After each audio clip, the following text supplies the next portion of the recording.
Masechet Batra Daf Chet. The Mishnah mentioned the law of paying taxes, that all the residents of a city can force each other to pay into the protection of the city to build city walls and a guardhouse and so on. And then we saw the law that Talmidei Chachamim, the sages, do not need protection and therefore do not have to pay into that tax.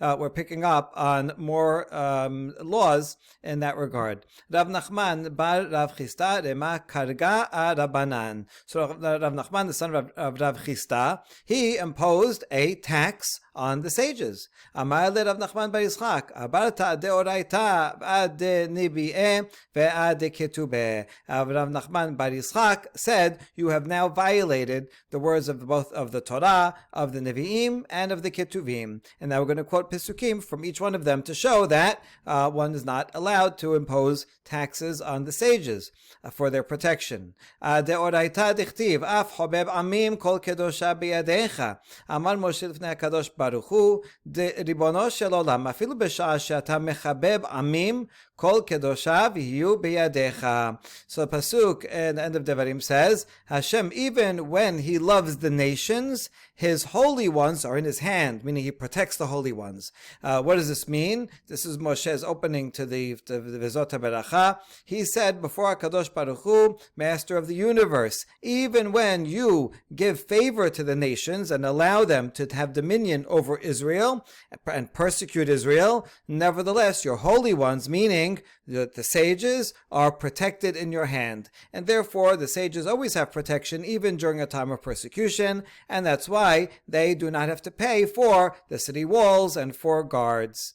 Vehem tukul leraglecha, Tanei Rav Yosef, elu talmidei chachamim shemechatetim raglehem me'ir le'ir u'memidina lemdina lilmod Torah. Since we quoted this pasuk, we quote the continuation that says that the holy ones, that's the sages, they sit at your feet. What does that mean? These are the sages who pound their feet and go from city to city, country to country to study Torah. They hear there's a great yeshiva in that place, they go there and learn. There's a rabbi giving a shiur in that place, they're going to walk over there. And it takes work, it takes effort to go and find Torah to learn. Yisa midaberotecha lisa v'liten b'diburotav shel makom. This is a beautiful derasha. Yisa literally means to carry, but here also la set velatet, to give back and forth. It could mean in a business context to buy and sell, but here it means to have a discussion, to have a question and answer. These are the sages that give questions and answers and dialogue and discussion on your words, the utterances of Hashem, which is really a beautiful way of describing Talmud Torah. On the one hand, these are all words from Hashem, but the best way to learn them is not simply just to hear them and memorize them and just repeat them verbatim, but rather to challenge, ask questions, dig deeper. And that's the greatest honor, and the greatest honor for a teacher as well is not if the students just repeat verbatim what the teacher says, but debate them and see what else can we learn, how can we grow, how can we expand and build on those ideas. That is the greatest level of Talmud Torah. So that's how you violated Torah from the beginning of Kol Kedosha B'Yadecha.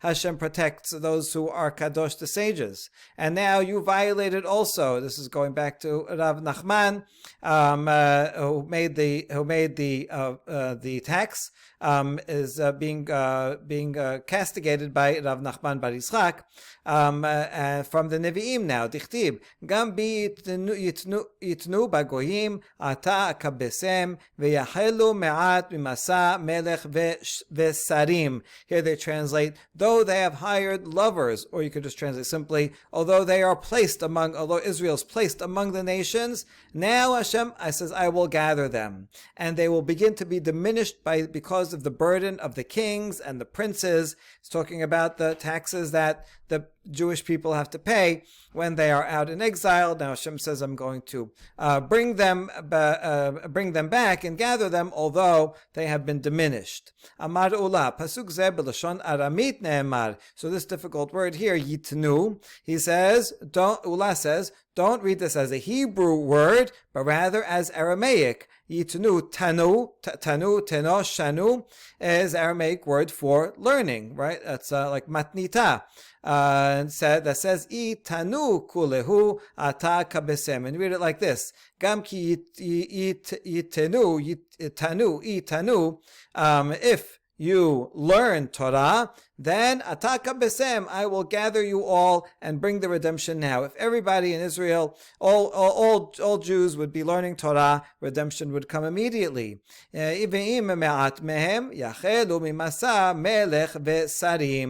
so here if only some of the people study Torah, then I will lower their burden. Masa melech ve'sarim, that's the taxes. So you see, this is saying that even when not everybody's learning Torah, the sages who are learning Torah, they will be excused from the burden of taxes, and that's a proof from the Nevi'im that sages do not have to pay taxes.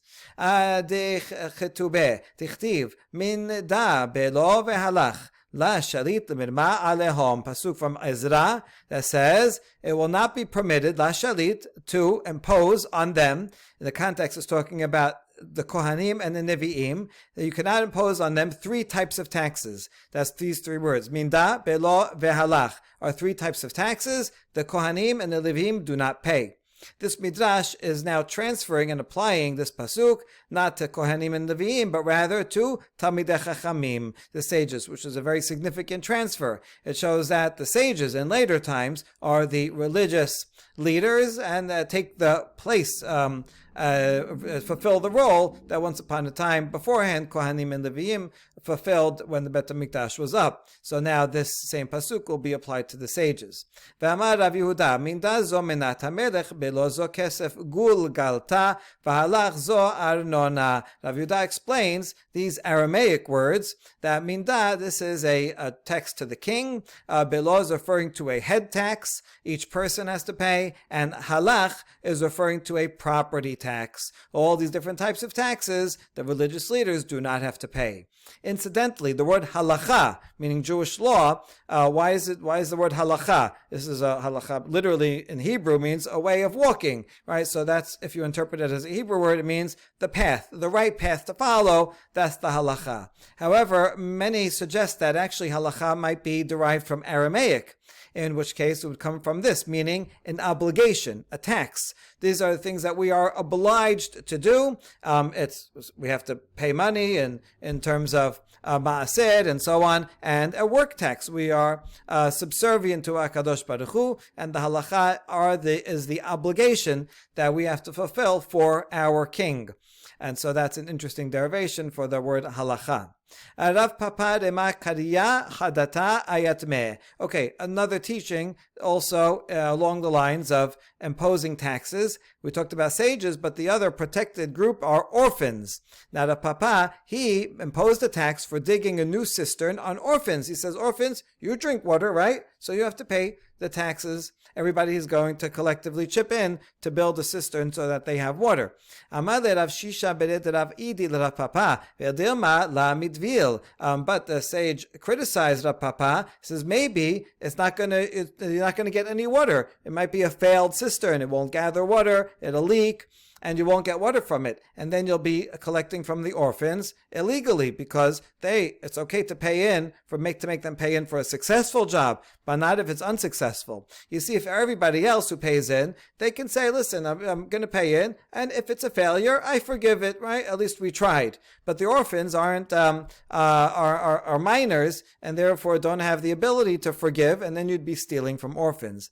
Amar le mishkal shakina minayu midvil ve'ila ma'adana la nihalayhu. Rav Papa says, you're right, I'm going to collect it from them now, and then if we can draw water from it, then good. And if not, then I'll return the money to the orphans, so that, because I don't want to take from them illegally. Amar Rav Yehuda, hakol le'agle gapa, afilu miyatmeh, avad abanan la sirichi netiruta. Rav Yehuda teaches that everybody has to chip in to build and fix the city gates, because everybody needs protection, even orphans need protection. However, the sages, they do not require protection, and therefore they do not have to pay into the tax for the gates. Hakol lecharia patya afilu merabanan. However, to dig cisterns, even the sages have to dig the cisterns because they need water. Although they're learning Torah, Torah is like water. It's like water, but they also actually need to drink literal water, and so they have to pay into the digging of the cisterns. That tax is imposed upon the sages. However,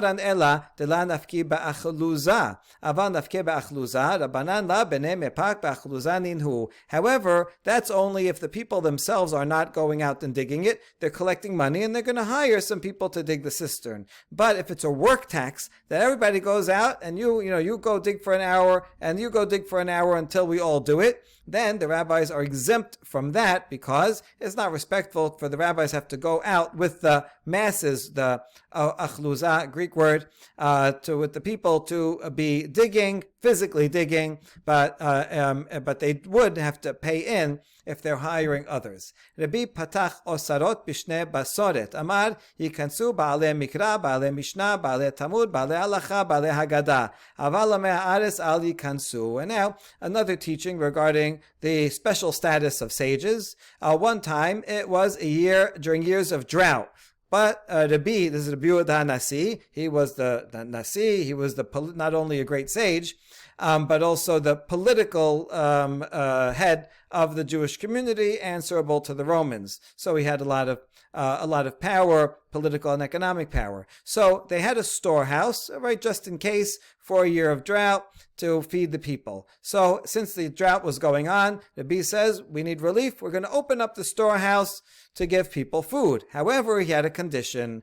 Anyone who learned Mikra, who learned Tanakh, or who learns Mishnah, this is to be doing it. I don't know if the Mishnah was completed yet. So Mishnah here means the oral traditions of that are the halachot of the Mishnah that may make it into the Mishnah eventually. The Baalei Talmud, again, this is Talmud, so Talmud was not composed yet, but this means the back and forth discussions upon the Mishnah. Baalei Halacha, other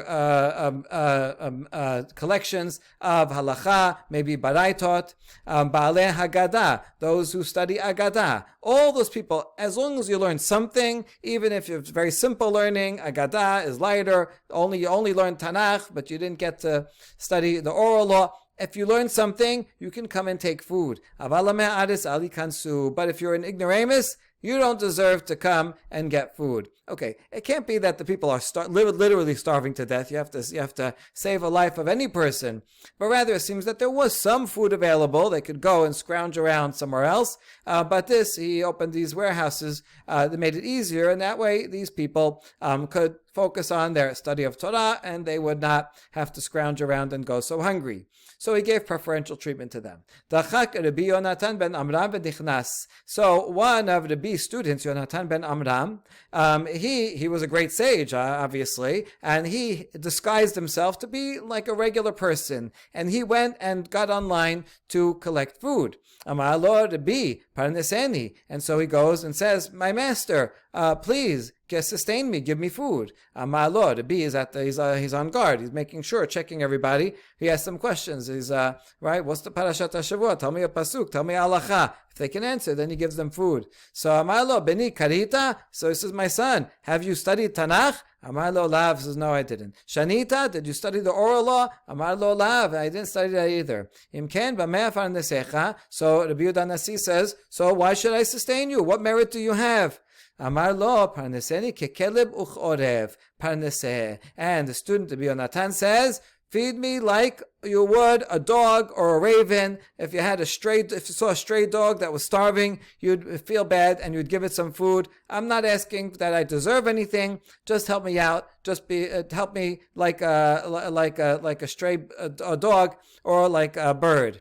And so the bee says, okay, fine, I'll give you something. After he left,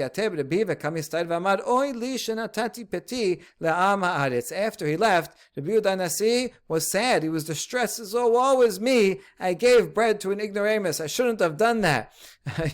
So he feels bad about it. So Rabbi Shimon, Rabbi Yehuda Nasi's son, says, Shema Yonatan ben Amram tamidechahu. So he saw through this disguise and says, that his voice sounded like he kind of looked looked like Yonatan ben Amram, your student. Maybe it was him disguising. Why would he disguise himself? Because he doesn't want to benefit from the honor of Torah. He wasn't want to get a special preferential treatment because of his Torah. One should not use Torah as a spade to dig with to give himself honor. If he was going to get food, he wanted it to get it without that honor, and so that's why he disguised himself.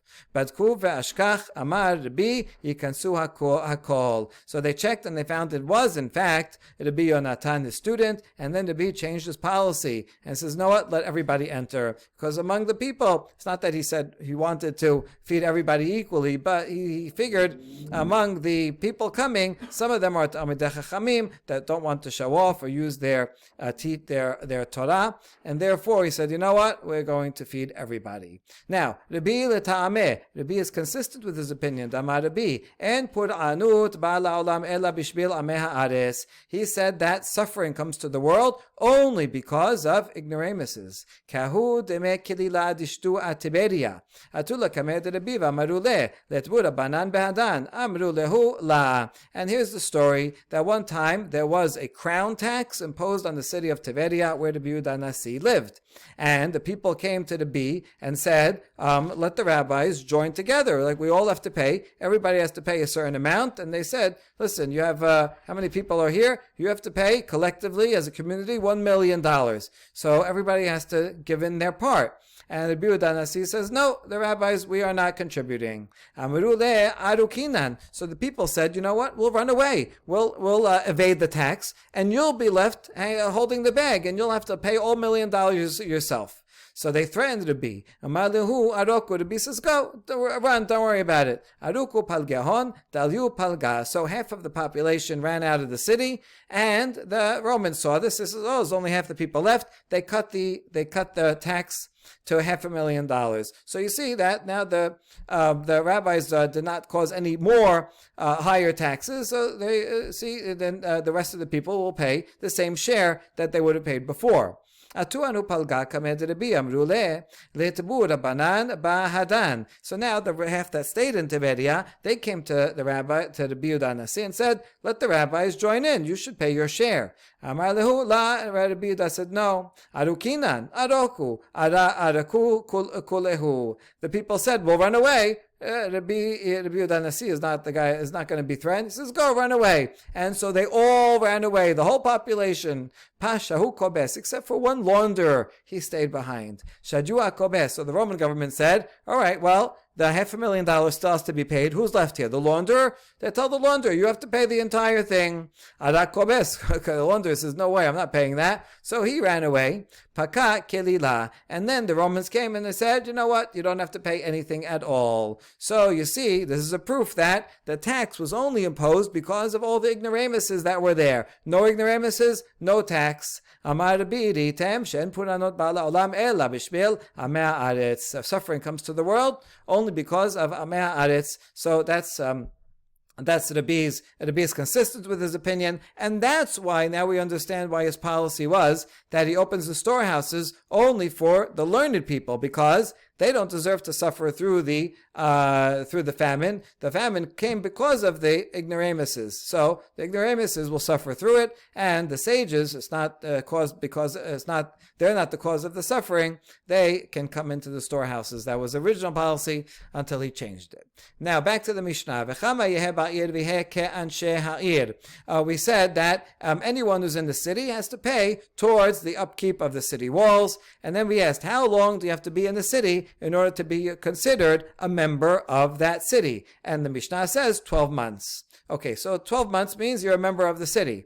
What would it mean? He said if you buy land, then immediately. But if you're just living there, renting or something, 12 months. Now we have a baraita that contradicts this. Hachameret v'hagamelet v'haberet mimakom lemakom velana betocha v'hudecha imahen hen biskila umamonan palet. This baraita is teaching about the context of Ir Hanidahat. This is an entire city that goes and does avodah zara, and in that case, if they're deemed to be guilty, then all of the residents in that town are killed by the sword, and their money is also destroyed. Their property is destroyed.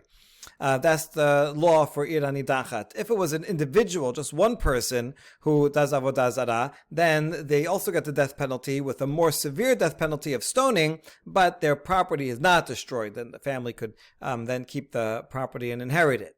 Okay, so here's the question. Let's say there is an entire city that's deemed to be Ir Hanidachat. Everybody in there is going to be died by the sword. Their property would be killed. However, there happens to be a donkey caravan, a camel caravan. They were going from place to place, and they happened to stay there just for a short time. And there was some, convincing guy that said, everybody come to idolatry. They did idolatry also. But they are not residents of the city. So should they be treated like residents and get death by the sword and money destroyed, or should they be treated like an individual? So the Baraita says they are treated like individuals. They get sikila and their property escapes because they're only there for a short time.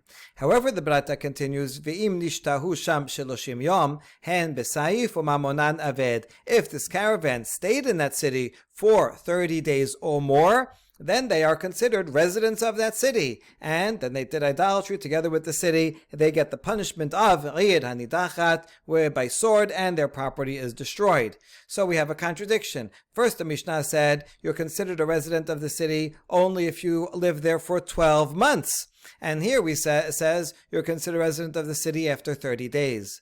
Amarava lakashya hadibne mata halitube mata. Rava said there's no contradiction. There's a difference between a member of the city and a resident of the city. To be a member of the city, that is 12 months. And that's when the taxes for the protection of the city kick in. That's 12 months. You have to be a member of the city. But the halacha of Ir Hanidachat applies to a resident of the city. And you're called a resident even after 30 days. So first residency and then full membership. And these apply differently for different halachot. How do we know there's a difference between being Bnei Mata and Yituve Mata?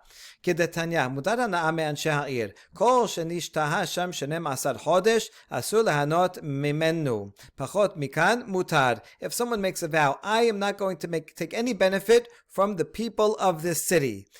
So, if any person who lived in that city for 12 months or more, they are considered a member of the city. And then the person who makes the vow cannot have any benefit from that person. If that person is there for only 11 months, they're not considered a member of the city, and then they could do business and benefit from that person. Now, that's the language of me'anshei ha'ir. If the person making the vow says, miyoshevei ha'ir, kol shenishtaha sham 30 yom, asur lahanot mimenu, pachot mikan, mutar lahanot mimenu. Someone vows, I am not going to get any benefit from the residents of this city. So, when is someone called a resident? If he was there for 30 days or more, then the person that made the vow cannot benefit from him. However, someone that stayed there for less than 30 days, the person who made the vow can have benefit from them. So we see there's a difference of definition. Vows are a good place to test out definitions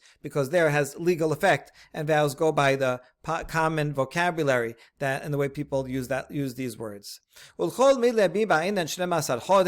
now we go back and ask on the Mishnah again. The Mishnah said, for a purpose of paying taxes, you have to be in a place and live there for 12 months. But is that true for all taxes? Look at this Baraita that talks about different types of taxes. Vatanya, sheloshim yom letamchoi, shelosha chodashim lekupa, shisha lichsut, tisha likbura, 12 lepaseh ha'ir. It says that if you live in a city for 30 days, you have to pay in to the food charity platter. Every day, the community would collect food and give out food. People have to eat every day. So that is a daily food charity called tamchui, literally the platter that they would collect and give out food on. Now, if you live in a city for 3 months, then you have to start paying into the charity box. That's money that's given out to the poor people once a week.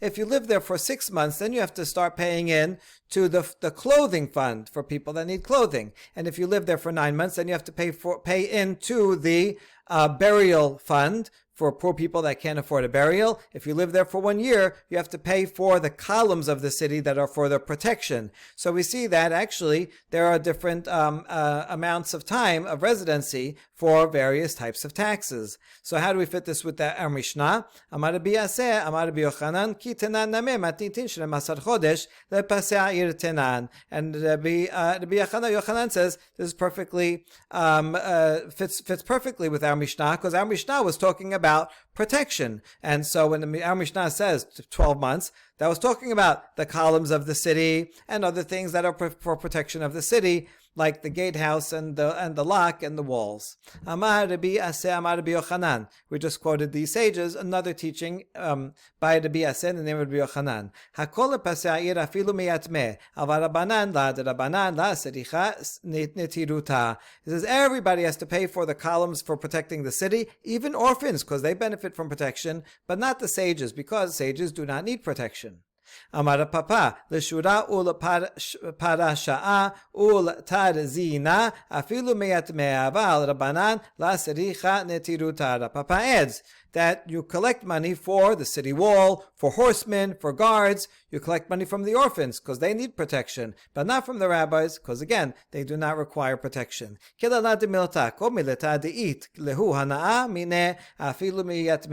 basic rule is if the orphans benefit from something, then they have to pay into it. Rabba rema sedaka yatme debe bar miryon. Amar le Abaye. V'atane Rav Shemuel bar Yehuda. En poskin sedaka ala yatomim afilu lepidyon shebuyim. A story. Rabba imposed a tax to pay into a charity fund from orphans. From the house of Bar Miryon, this was an important family, and the father died. He left minor orphans, and Rabbah collected charity from them.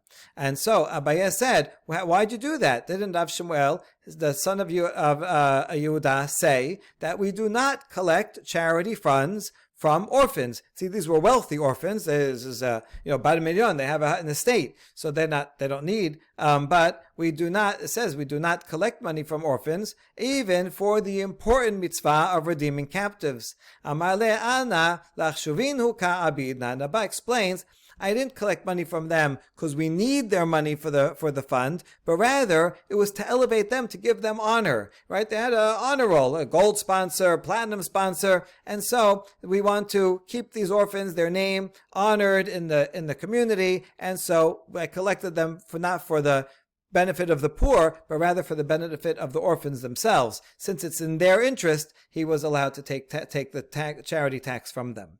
Ifra hurmiz irmeh de shavor malka shedara arneka didinare lekamed Rav Yosef amara level misva rabba. One time, Ifra Hurmiz, who was the mother of King Shapur. King Shapur is the king of Persia, the giant empire over like half the world. And his mother, Ifra Hurmiz, was known to be friendly and kind to the Jews. And so one time she sent a purse full of money to Rav Yosef and said, use this for a great mitzvah. You decide what you're going to use it for. Yatev Rav Yosef kame ayin ba, my mitzvah rabba. So Rav Yosef was looking into the matter. What is considered a great mitzvah? Amar Abaye midetane Rav Shemuel bar Yehuda en poskin tzedakah al yotomim afilu lipijon shevuyim shema mina pijon shevuyim mitzvah rabbahi. And so Abaye said, remember that statement that we just learned from Rav Shemuel bar Yehuda, who taught a baraita that said we do not take charity money from orphans, even for redeeming captives. So what do we learn from that? When he says even redeeming captives, that means Pidyon Shivuyim is considered a great mitzvah. And so they use that money from the king's mother for Pidyon Shivuyim. Amar le Rabba bar Mari, mena ha miletad amur Rabbanan de Pidyon Shivuyim mitzvah Rabba hi. So Rabba asked Rabba bar Mari, what's another source? What's the Torah source for this halacha that the rabbis say that redeeming captives is a great mitzvah? אמר לה דכתיב, והיה כי יאמרו עליך אנא נעשה ואמרת עליהם, כה אמר אדוני אשר למוות למוות, ואשר לחרב לחרב, ואשר לרעב לרעב, ואשר לשבי לשבי. Hashem tells Yirmiyah, when the people say, where are we going to go? What's going to happen to us? This is before the destruction of the Bet HaMikdash and the exile. Hashem said, this is what you should tell them. Those who will die, meaning a natural death or a death from disease. And those who will die by sword in war will die by sword. And others will die by famine. And those who are taken captive, they will be taken captives. These are going to be the different fates of the community of the Jewish nation in Israel. Rabbi Yochanan says that's going in order from the least painful to the worst punishment.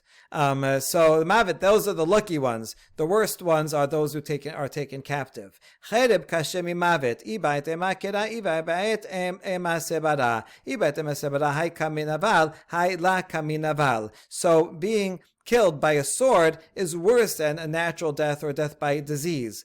How do you know that? I can give you a pasuk if you want, or I can explain according to logical reasoning. If you want logical reasoning, it's explained as follows. If someone is killed by a sword, their body is mutilated. They have wounds, they bleed, head is cut off. That's very mutilating, disrespectful to the body. Whereas if someone dies a natural death or a death by disease, then their body is intact.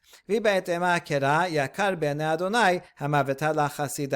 pasuk, there's one from Tehillim that says, precious in the sight of Hashem is death to the pious ones. Use hamavet, mavet, that means death by natural death or by disease. So the Hashem's pious ones, he allows to die by disease, and not a violent death by sword. Ra'av kashem mecherev ibaet emasebara hay kamista'er v'hay la kamista'er. So the next thing in the list was famine. So you see that famine is worse.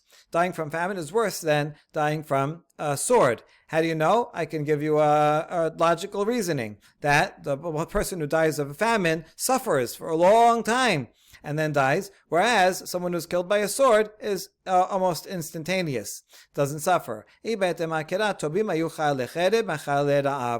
I can prove it from Pasuk in Echa that says, lucky were the ones who were killed by sword rather than those who were killed by famine, because the famine was prolonged and was more caused them more suffering. Shebi kashemi kulam tekulahu itnehu be. And those who are taken captive, those are the worst, because those who are taken captive suffer famine, sword, and death. And sadly, we have to witness those who are being taken captive right now in Gaza. May they find freedom soon.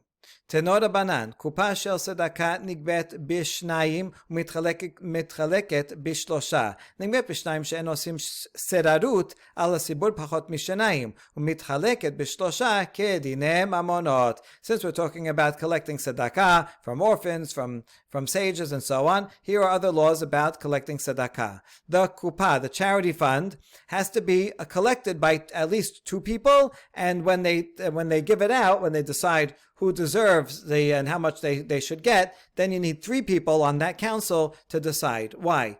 It should be collected with two people because you cannot appoint an authority over a community unless it's two people. It's not nice for one person to come and say, oh, you have to pay this, you have to pay that, right? But two people is more respectful, that they should be in charge and say, okay, this is, you have to pay this, you have to pay that. But when you're giving it out, this is like dinei mamonot. This is like you need a bet din, because you're deciding you're going to get $1,000, you're going to get $2,000. What's your need? What's your expenses? So this is like deciding a monetary case. And so these are different laws. One is about authority, that's two people. One is about judgment, that's three people. Okay, that's for the regular charity fund. תמחוי נגבית בשלושה מתחלקת בשלושה, שגיבויה חילוקה שווים, תמחוי בכל יום קופה מערב שבת לערב שבת. The food platter That's given out every day. And for that, you need 3 people to collect the food and also 3 people to give it out. It's the same. Why? Because the food is given out every day. Since it's every day, you can't go collect with 2 and then wait for someone else to come to give it out. You're taking it in and giving it out immediately. So you need all 3 people to be there throughout the whole process. Whereas the monetary charity fund that we talked about up here, that's only from week to week. Every Friday, they would give out the money. So all week long, you could have 2 people collecting the money, and then just on Friday, you get 1 more person that sits there and judges how much everybody needs. Tamhoi la'aniyeh olam, kupa la'aniyeh ha'ir. The food charity, that's for anyone in the whole world. Anyone who happens to be passing by in our city, if they're hungry, right? Kol dichvin yeteh v'yachol, let them come and eat. We have to provide for food, at least for everybody. But the kupa, the monetary charity, for that is weekly, that's only for the poor of this city. We collect it for our own poor, and they don't have to give it to poor from other cities. However,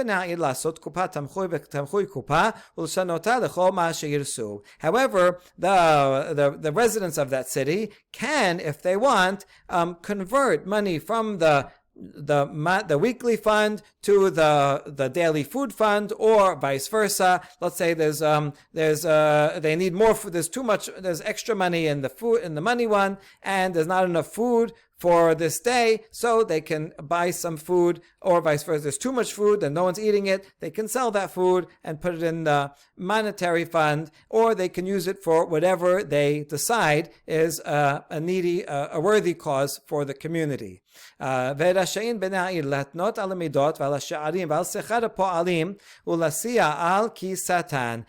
the residents of the city, I'm sure there's some kind of council of the city that decides city matters, and they can decide the measurements and the prices that are going to be, how much is this many olives going to be, so that there's not price gouging, everybody pays the same price, and the wages for the workers, the minimum wage that they have to set, and they can also fine people if they violate it. So that's the people have authority to make sure that there are rules that will benefit the community. Amar mor, enosin serarut ala sibur pachot mishenayim, mina ane mileh. So now we're going back and quoting the first section of this Braita that says you cannot impose authority of the community with less than 2 people. What's the source? Amar Rav Nachman, Amar Kera vehem yikhu et hazahav. It says in Shemot, when they were collecting all the materials for the Mishkan, it says in plural, they will collect the gold and the blue and the purple and so on. So the minimum of plural is 2 people. You need at least 2 people to collect. Although the Baraita teaches that you need at least 2 people to exercise authority over others, but in terms of trustworthiness, 1 trustworthy person is sufficient. And this inference supports the following. Misayaleh Rabbi Chanina. Tamar Rabbi Chanina ma'aseh mina Rabbi shnei achin ala kupa. Rabbi Chanina taught that one time Rabbi Yehuda Nasi appointed 2 brothers to be over the charity fund. Now 2 brothers, since they're relatives, cannot be witnesses. They're not trustworthy as witnesses. So it's not about trustworthiness. Even 1 person would be trustworthy. But rather, this is a different category of authority, imposing authority over someone that you need the power of 2 people, even if they're related. Now we ask, Mai seraruta? What authority is needed in collecting charity? Just going around and saying, okay, you have to pay this much, right? Pay it now. So where's the imposition of authority? Tamar Rav Nachman Amar Rabba bar Avu lefi she memashkenin ala sedaka va'afilu me'ayrev Shabbat. Rav Nachman said, name of Rabba bar Abu is because we can seize someone's property if they don't pay the tax. Even on Friday when people are busy and they say, oh, I don't have money, I have to do other things, I have to go shopping to prepare for Shabbat. If they don't pay the charity tax, we can go and take their property. And so for that, you need authority. 1 person is not sufficient to go and take collateral from people. Ini v'haketi v'fakadeti al kol lo hasav v'amar Rabbi Yitzchak bar Shemuel bar Marta mishmei derav v'afilu al gaba'eh sedaka. Hold on, the pasuk in Yirmiyah says, I will punish those who oppress the Jewish people. And so if the Jewish tax collectors are going to be confiscating property of people, then they would be considered also those who oppress. And Hashem says, I don't like that. I'm going to punish those who oppress my nation. And Rabbi Yitzchak, the son of Shemuel, son of Marta, said in the name of Rav, that's true even for Gaba'eh Tzedakah. They also cannot go and oppress people by taking and confiscating their stuff. That's oppression, and Hashem is going to punish those people. So how could you allow these collectors of charity to confiscate people's property? La kashya hadamid hadela amid. And there's no difficulty. It depends if they're rich or not. If the person is rich and he can easily pay the tax charity and he's just not doing it, so then go and take his property to force him to. But if a person is not rich and he really says, listen, I'm a little tight now, can you come back next week and I'll pay in the charity? So then don't confiscate his property. That is oppressive. For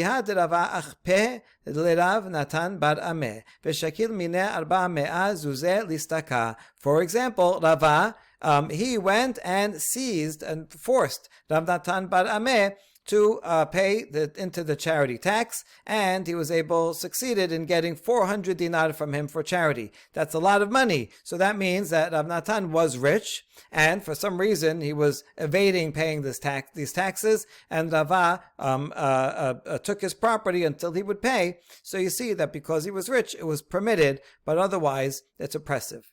Now we're going to learn a derasha on a pasuk from Daniel that will also relate to those who are charity collectors and praise them. What does the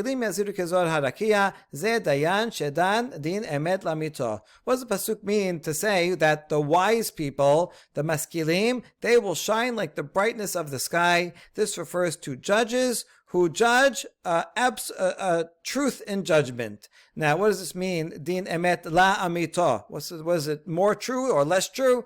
There's an important article that shows this is talking about procedural authenticity, that the Dayan is following the proper procedures, doing everything carefully, in interviewing the witnesses separately, and so on, and all of the procedure. A judge doesn't have to be up to the level of always knowing the absolute truth. That's impossible. Only HaKadosh Baruch Hu can be the absolute judge of truth, but rather that is always following the proper procedure.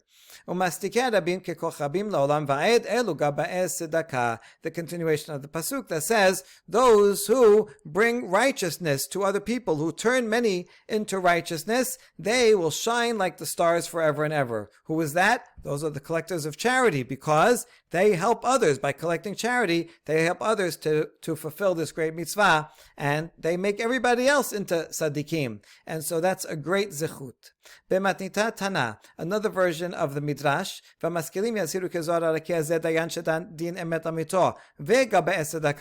people say the first phrase, the wise will shine like the sky, that's talking about true judges and also those who collect tzedakah.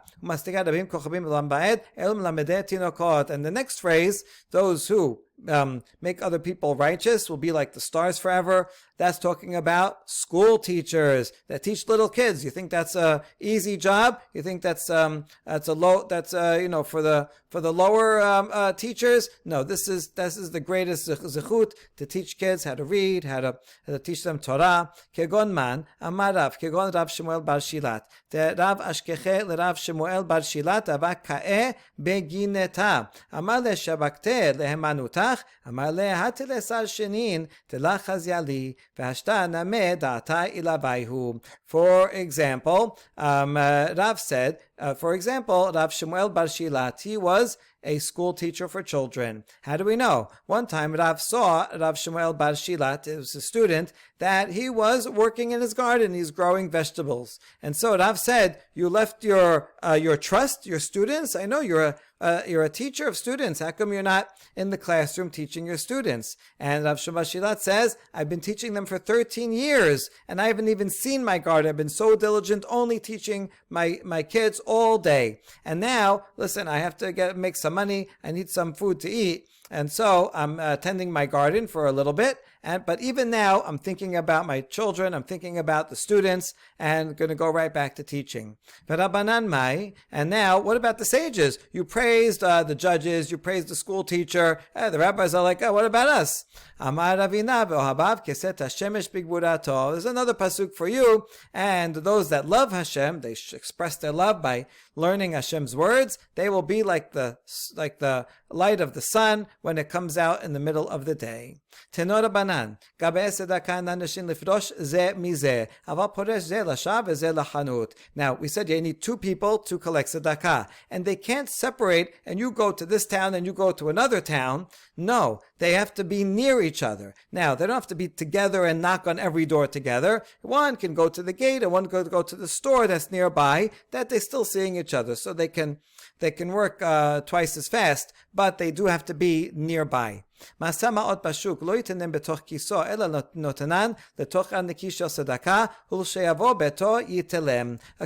tzedakah has to be beyond any reproach, even for someone looking at them that might do something that looks like he's taking money for himself. And therefore, if a tax collector, he looks down and he sees a $20 bill on the floor, he's permitted to take it and keep it for himself. Nevertheless, he should not put it in his own pocket. Rather, he should put it into the collection bag of tzedakah, and then when he gets home, he can take it out of that bag and put it in his own pocket. We're worried that someone will see him taking money and putting it in his own pocket while he's holding the tzedakah bag and suspect him that he's stealing from tzedakah. And therefore, he's not stealing. He's taking money that he found. He's allowed to keep it, so do it in this way. כיוסף בו היה נושה בחברו מנה ופרעו בשוק. לא ייתננו לתוך כיסו אלא נותנן לתוך נקי של צדקה ולשבו לביתו יתלם. If the tax collector, the tzedakah collector, someone owes him money and he pays him in the middle of the marketplace, he should not take that money and put it in his own pocket, even though it's his personal money that he lent out and is getting paid back. But someone looking will see, oh look, someone gave him money and he pocketed it, and they will start spreading rumors and accuse him. Rather, he should put it into the charity purse, and then when he gets home, take it out and put it in his own pocket. Tenor Rabbanan, Gaba'e tzedakah she'en lahem aniyim lechalek, portin le'acherim, ven portin le'asman. If you have a charity collector and there's no poor people, now you have copper coins, they go rusty, they go bad quickly, and he doesn't need to use them right now. So he should exchange them for silver coins, which stay longer. But he should do the exchange with others and not for himself, because then also you have the same coins that he's putting into his own pocket, even though he's properly exchanging them with silver coins. But be beyond reproach and do the exchange with somebody else. The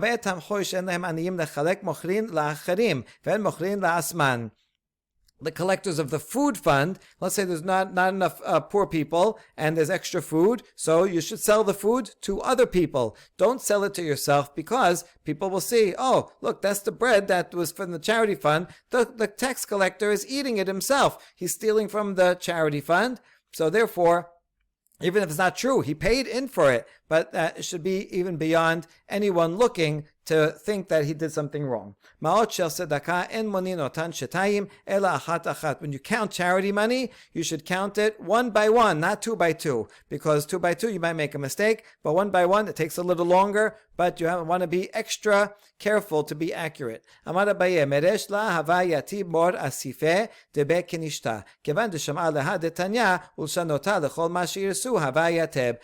says that my master Rabbah, he would not sit on the mats of the synagogue because they were bought with communal funds, and he didn't want to take from communal funds illegally. He's not a poor person. However, then he learned the Braita that says that the community leaders are allowed to use the communal funds for whatever they decide. And in this case, they said, we're going to take some communal funds, we're going to buy cushions for the synagogue, and so since they're allowed to do that, and now everybody can use them, so then Rabbah would sit on the cushions. Amar Abaye, Meresh hava abid mor tere kise, chad aniyeh de alma vechad aniyeh de mata, kevan dishma'ah, lehad amar le Shemuel, lerab tachlifa bar avdimi, aved chad kisa vatne ala. Yehuname avad chad kisa vatne ala. Abaye says, originally my master Rabbah, he had two purses, one for the poor of elsewhere and one for the poor of his own city. And he would be careful to separate them. Whenever someone donated, you want to give charity to the people in this city, or you want to give to charity of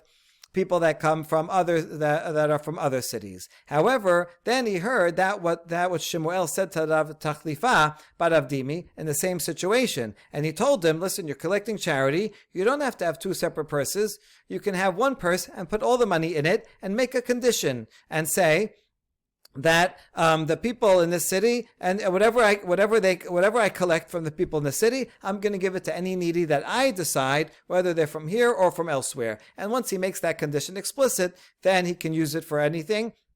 And then he can put all the charity into one. And so Abaye says that Rabbah, his teacher, did the same thing. Lastly, Rav Asher Amar, Ana atnuyena mila serichna, tekol teka ate adata didi ate, uman debarina yahibna le. Rav Asher says, I don't even have to make such a condition, because anyone that gives charity, they do it based on my own discretion. And they know, and they trust me that I'll give it to a proper person, and I will do what I want with it. So since it's an implicit stipulation, I don't even have to make such a stipulation. Baruch Adonai Leolam. Amen ve'amen.